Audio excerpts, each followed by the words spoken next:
O Senhor esteja convosco. Ele está no meio de nós. Proclamação do Evangelho de Jesus Cristo segundo Mateus. Glória a vós, Senhor.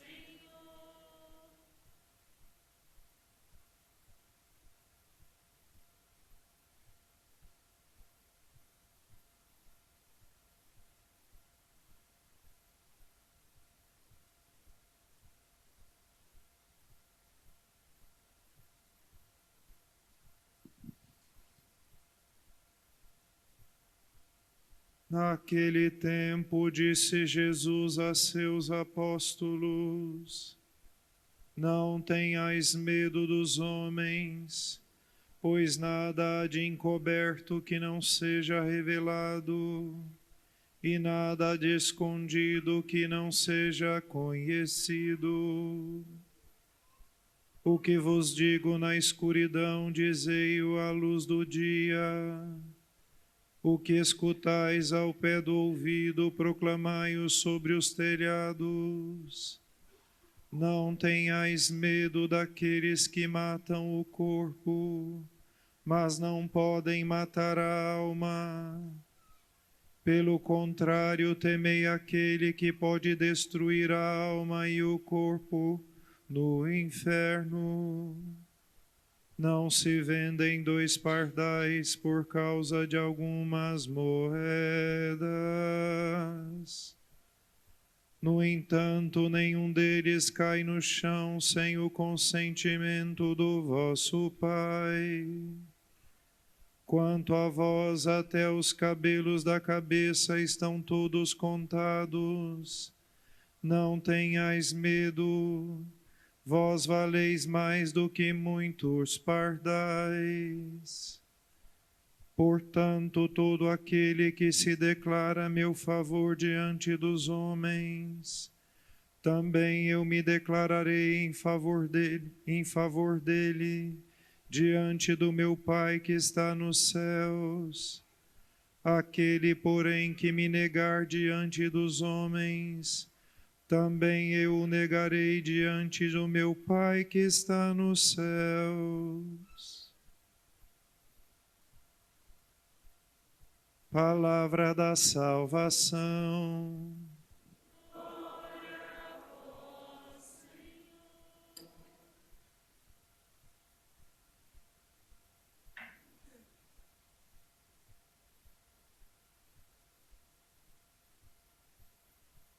Queria ver se a gente faz espaço nos bancos, se tiver cadeira vazia, levantem a mão aí, mesmo que não consigam sentar-se juntos, tá bom?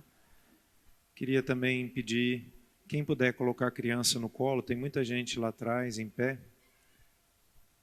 Tem criança, Letícia, você que está com a criança pequena, se quiser entrar. Vê se alguém cede espaço aí, ajudem, por favor, para que a gente possa acomodar.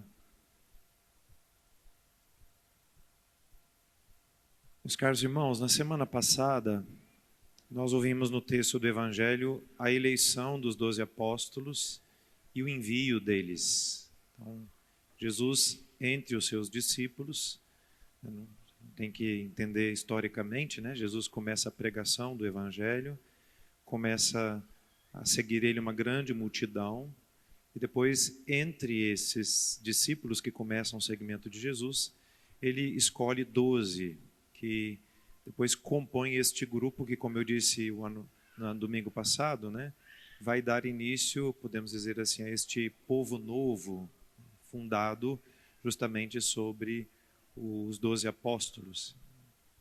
E nós não lemos o texto todo, mas logo em seguida, após o envio e o convite de Jesus de irem às ovelhas perdidas à casa de Israel, Jesus começa a falar da perseguição que os seus apóstolos sofreriam. Então, ele os envia para dar testemunho do Evangelho, porém Jesus os alerta a respeito da perseguição que sofreriam.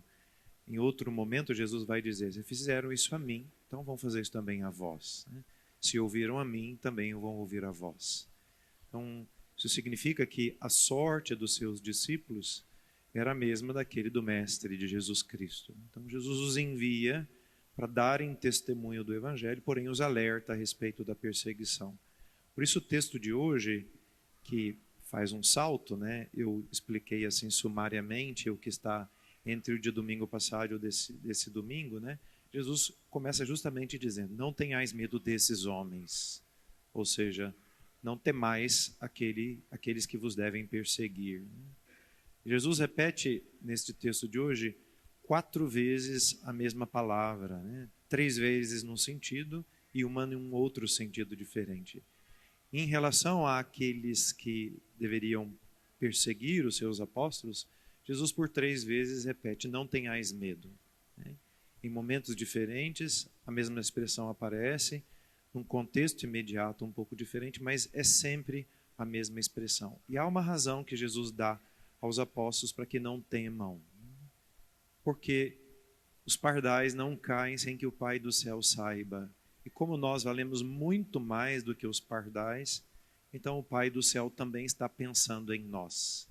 Ou seja, esta situação de perseguição, de oposição, que o mundo, e aqui mundo no Evangelho significa esta cultura contrária a Cristo, ou todos os valores contrários a Jesus, ou toda essa mentalidade anti-evangélica, né, que vai contra os valores que Cristo está anunciando. Então, este mundo, né, que persegue os cristãos não pode vencer sobre eles, porque o Pai pensa em cada um dos seus filhos.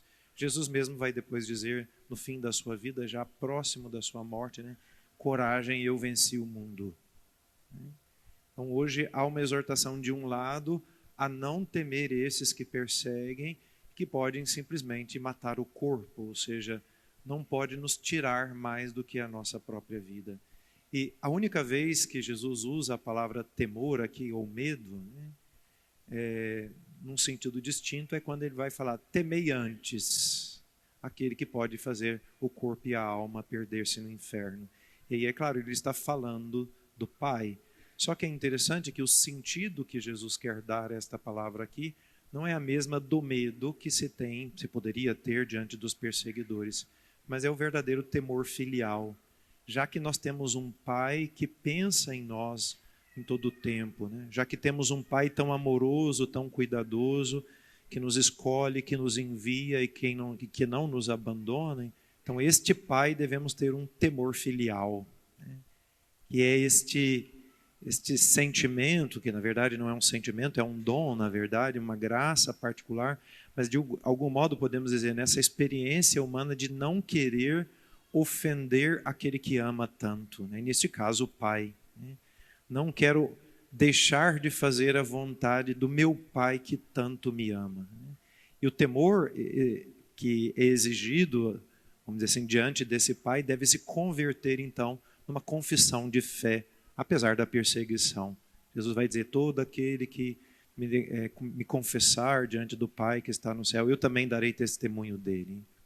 Então, o amor ou o temor devido a este Pai depois deve se converter então num testemunho, apesar das perseguições. Isso, acompanhando o Evangelho, a gente vai ver que os apóstolos viveram justamente essa experiência. É claro que durante o tempo da vida de Jesus, a perseguição se concentrava no próprio Cristo e indiretamente aos apóstolos. Com a ressurreição e ascensão de Cristo e o anúncio e o começo da pregação por parte dos apóstolos e a expansão da igreja, então a perseguição se acirra sempre mais sobre os apóstolos, a ponto de que praticamente todos, com exceção de São João, ao menos assim a gente sabe da tradição, todos os outros foram martirizados, ou seja, terminaram dando aquele grande testemunho da fé em Jesus Cristo, que é o próprio martírio, oferecendo a própria vida. Se a gente olha a situação histórica, ou a situação da igreja ao longo da história, nós vamos ver que essas palavras de Jesus se cumpriram sempre literalmente. Às vezes, numa situação mais grave de perseguição, como foi, por exemplo, nos primeiros 3 séculos da igreja, onde realmente, assim, milhares e milhares de cristãos foram mortos, né? Em tempos de menos perseguição, ao menos se a gente pensa no sentido explícito ou do martírio, em outros momentos da história, porém, esta mentalidade anticristã contra os valores do Evangelho sempre existiu. E ela sempre, de algum modo, quis acuar os cristãos para que deixassem de viver e de testemunhar a sua fé em Cristo. Ou seja, em maior ou menor grau, esta sempre foi a situação da igreja. E às vezes, num mesmo momento histórico, em alguns lugares, essa perseguição se dava de uma maneira, em outros lugares de uma outra maneira, que é aquilo que nós vivemos hoje no nosso mundo. Ainda existem lugares, eu eventualmente falo sobre isso aqui, ainda existem lugares onde ser cristão é correr um grande risco de vida. Se a gente pensa, por exemplo, nos países de maioria muçulmana, nesses lugares, ainda o martírio é muito próximo da vida daqueles que confessam a fé em Jesus Cristo. Ou seja, nós estamos ainda numa situação bastante parecida àquela dos 3 primeiros séculos do cristianismo, onde a confissão de fé era quase sinônimo de estar próximo sempre da boca dos leões. Então ainda existem lugares no mundo onde a perseguição é bastante acirrada e a situação dos cristãos é bastante difícil. Mas mesmo no nosso caso, em que, podemos dizer assim, não há um tipo de perseguição desta maneira, mas nós estamos assistindo já há alguns séculos e particularmente há algumas décadas, né, um crescimento sempre maior de uma mentalidade que vai frontalmente contra os valores do Evangelho, que vai frontalmente contra aquele projeto de amor que em Cristo o Pai nos revelou. Isso se vê de diversas maneiras, né?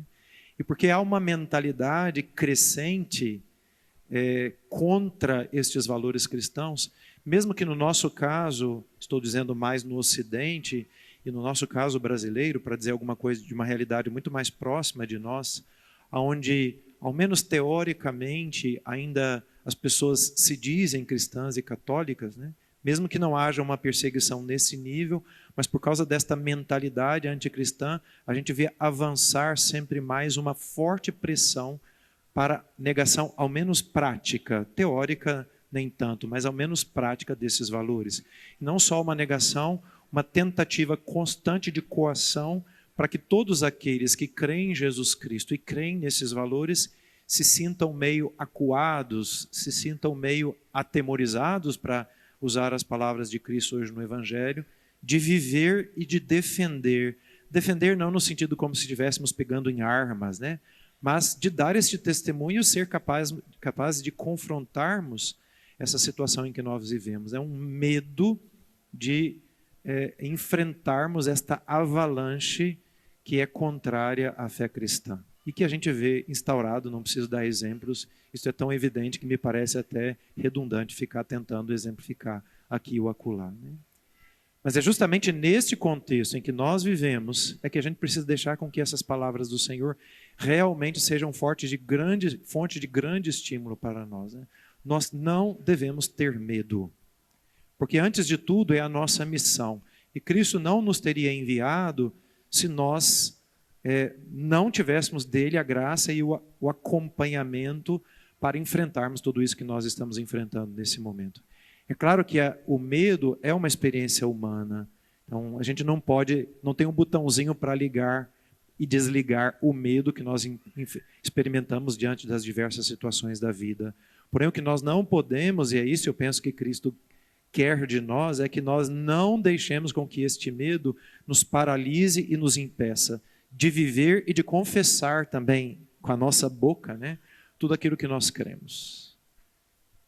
Eu fico vendo hoje, né, na situação, e quero dizer particularmente do Brasil, né, nessa situação político, judiciária, social em que nós vivemos, é muito curioso como assim vai avançando sempre mais uma ameaça muito velada, às vezes não tão velada assim, né, para que a gente se sinta não só com medo, mas atemorizado de dizer o que nós pensamos e de confessar aquilo que nós acreditamos. E, infelizmente, está se instaurando, não é só um clima do politicamente correto, né? E que nós estamos aceitando assim com muita facilidade, eu acho, né? Nós estamos temerosos de dizer, de confessar, de viver aqueles valores que nós cremos, sempre com medo de que eles possam nos tomar algo, né?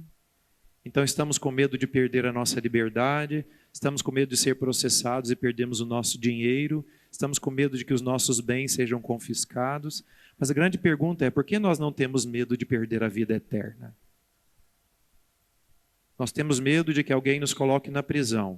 Nós temos medo de que alguém nos tome a nossa casa, o nosso dinheiro, que a gente seja processado, que a gente seja achincalhado publicamente.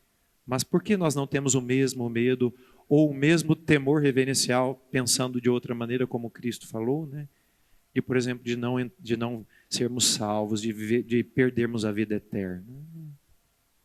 No fundo, esse tipo de questionamento coloca na base dele a pergunta sobre a solidez da nossa própria fé.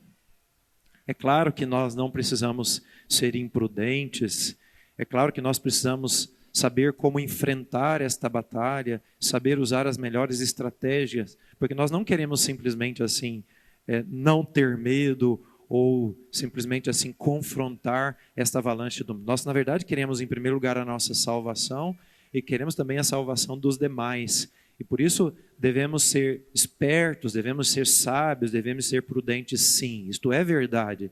E por isso devemos, como eu disse, entender melhor como nos mover no meio de tudo isso.